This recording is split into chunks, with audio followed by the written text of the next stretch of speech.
नमस्कार, आप देख रहे हैं इंडिया वॉइस और मैं हूं आपके साथ पुष्पेंद्र चौधरी। हरियाणा के स्पेशल बुलेटिन में आपका स्वागत है। बुलेटिन की शुरुआत करेंगे। यमुनानगर में बीजेपी ने संगठन को बूथ स्तर तक मजबूत करने के लिए टिफिन बैठक अभियान के तहत कार्यकर्ताओं से संवाद किया।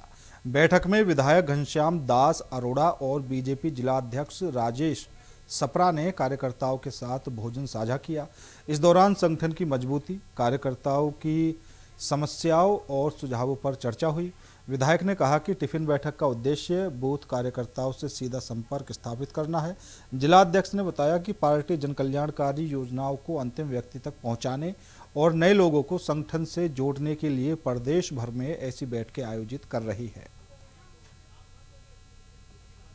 इस संगठन ने महीने में 4 बैठकें तय की हैं। ये तीसरी बैठक है जो संगठन ने तय की है।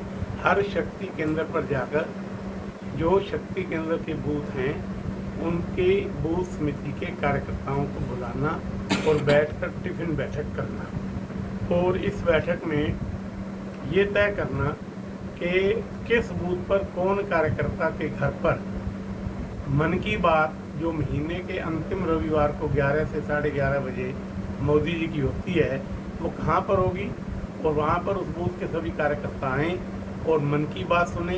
उसके बाद बूथ समिति की बैठक करें और सरल पोर्टल पर उसको अपलोड करें। देखिए, भारतीय जनता पार्टी एक सेवक के रूप में काम कर रही है और पार्टी की सरकार है। हम लगातार सरकार की योजनाओं को लेकर धरातल पर वो उतरती रहें, उनके लाभार्थियों तक वो योजनाओं का लाभ मिलता रहे। इसलिए हर बूथ स्तर पर जो हमारी 11 व्यक्तियों की सूची है उनके साथ हर महीने मिलना, उनके साथ चर्चा करना और पार्टी संगठन को मजबूत करना। ये भारतीय जनता पार्टी है जो हमेशा 24 घंटे हम लोगों के बीच में रहती है। इसलिए हमारे कार्यकर्ताओं के साथ बूथ स्तर के कार्यकर्ता जो पार्टी को चुनाव लड़ाते हैं उनके साथ बराबर संपर्क बना रहे और नए लोगों के साथ हमारा मिलना जुलना होता रहे। अंबाला में नीट परीक्षा में कथित धांधली और पेपर लीक मामले को लेकर कांग्रेस ने केंद्र सरकार के खिलाफ प्रदर्शन किया। जिला और ब्लॉक स्तर पर कांग्रेस नेताओं और कार्यकर्ताओं ने नारेबाजी करते हुए डीसी कार्यालय की ओर कूच किया और राष्ट्रपति के नाम ज्ञापन सौंपने की बात कही। कांग्रेस नेताओं ने आरोप लगाया कि पेपर लीक से छात्रों का भविष्य प्रभावित हुआ है और दोषियों पर सख्त कार्रवाई होनी चाहिए। उन्होंने शिक्षा मंत्री के इस्तीफे की मांग भी उठाई है। प्रदर्शनकारियों ने कहा है कि जब तक छात्रों को न्याय नहीं मिलता, कांग्रेस का आंदोलन संसद से सड़क तक जारी रहेगा।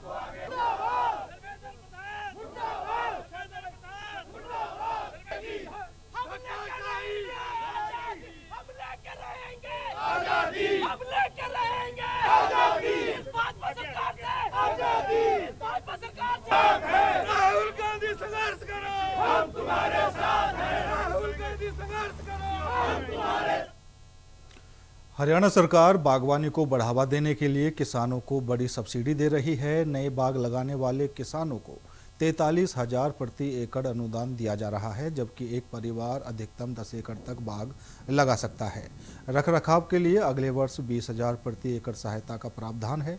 इसके अलावा बांस खेती पर 50%, मशरूम उत्पादन पर 85% और नेट हाउस लगाने पर 50 से 75% तक सब्सिडी दी जा रही है। अंबाला जिले में बागवानी की अच्छी संभावनाएं हैं, जहां कई क्षेत्रों में फलदार बाग विकसित किए गए हैं।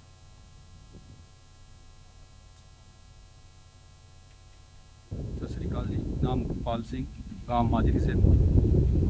बाकी खेती जो सब्जी की है पिछले 4 साल से कर रहा है जी। पिछले 4 साल से मैं बांस पर और लौकी घिया लगा रहा जी। और पिछले 1 साल से 1.5 साल से करेला, दिसंबर में खत्म हो गया था करेला, और दोबारा लगाया जी। और शिमला मिर्च 2 साल से जी। शिमला मिर्च 2 साल से है जी। और गोभी होगी 4 साल से जी।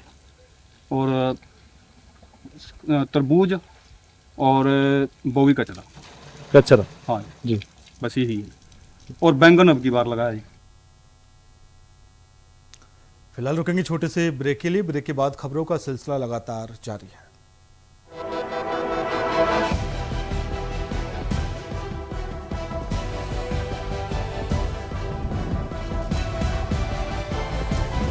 इंडिया वॉइस, आपकी सोच आपकी आवाज।